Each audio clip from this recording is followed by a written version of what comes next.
राफिया नाज ने पहली मर्तबा एक मदरसे में योगा का एहतमाम किया, जिसको लेकर एक तरफ मदरसे के बच्चे काफ़ी पुरजोश दिखाई दिए तो दूसरी जानिब मदरसा हसैना के मुदर्रिस मौलाना महमूद ने इसकी तारीफ़ करते हुए इसे करामत करार दिया। हम भारतीय हैं, हमें ये गर्व है कि हम भारतीय हैं और हम इंडियन कल्चर को फॉलो करते हैं और हमें प्राउड होता है अपने इंडियन कल्चर को फॉलो करने में।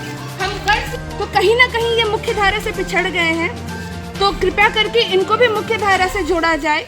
इनका बहुत दिल था कि कल के कार्यक्रम में ये जाए, चिट्ठी भी लिखी गई थी, पर अफसोसजनक ये नहीं जा पा रहे हैं। तो सभी से अपील है कि कृपया करके इन बच्चों को भी मौका दिया जाए, इन पे भी ध्यान दिया जाए, क्योंकि हम लोग गर्व से कहते हैं कि हम भारतीय और गर्व से इंडियन कल्चर को हम फॉलो करते हैं।